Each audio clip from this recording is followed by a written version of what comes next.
안녕하세요. 녹방만 하는 라디오 품입니다. 저는 푸쌤. 저는 음쌤입니다. 말씀 TMI 시간입니다. 이번 주 주제는 수요일 주제인 내가 주를 찾습니다입니다. 시편 63장 1절에서 11절 말씀입니다. 이번 주 질문은 나의 100%를 채우시는 하나님입니다. 입니다. 다들 한마디씩 해주세요. 저는 일어나지 않은 일에 대한 걱정을 좀 많이 하는 편이었어요.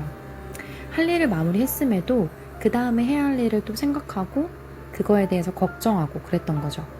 그러다 보니 내가 나 스스로를 너무 힘들게 하는구나 싶었어요.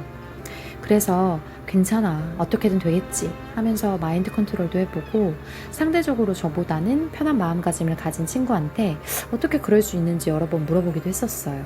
근데 정말 고치기가 쉽지는 않더라고요. 그러다가 어느 날 기도에 대한 설교 말씀을 듣게 됐어요.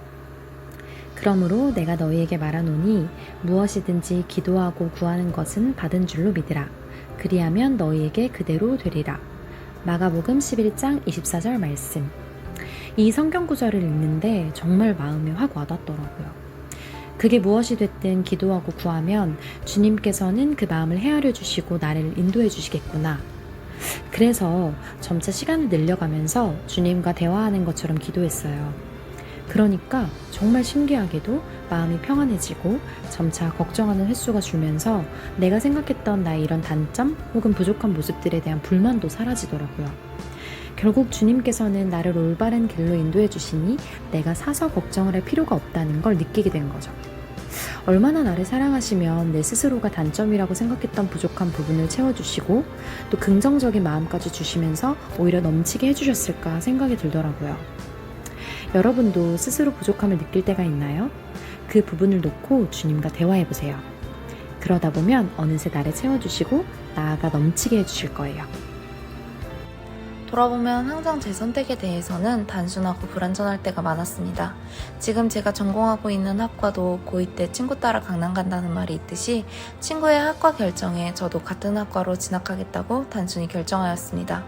그러던 중 제가 붙은 대학교가 넣은 과 중에 유일하게 학부제로 운영되는 곳이라 관련 과가 두 가지가 합쳐져 있는 곳이었습니다. 저는 당연히 제가 고2 때부터 생각했던 과로 진학하겠구나 라고 생각했지만 대학교 1학년 시절 두 가지 학과를 겪어보면서 제가 원래 생각했던 과가 저와 적성에 맞지 않는다는 것을 알았고 의외로 다른 한 과에서 적성을 보여 그 학과로 진학하게 되었습니다. 이 경험을 통해 제가 단순히 생각하고 결정한 선택이었지만 결국 그것에 대한 설계부터 탄탄하게 만들어주시는 분은 하나님이시라는 것을 깨닫게 되었습니다. 저는 이 질문을 받았을 때 제가 살아온 일들을 생각해 봤어요.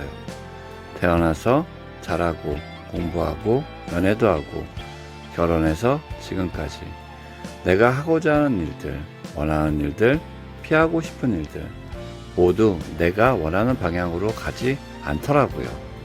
하나님께서 때로는 이루어주시고 때로는 거절하시고 이루어주시고 거절하시는 모든 일들이 하나님께서 날 위해 방향을 잡아주시는 거더라고요.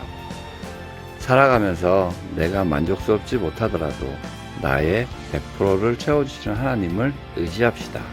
좋은 의견 나눠주셔서 감사합니다. 이사야는 하나님이 새롭게 창조하실 새 하늘과 새 땅에 대해서 예언합니다.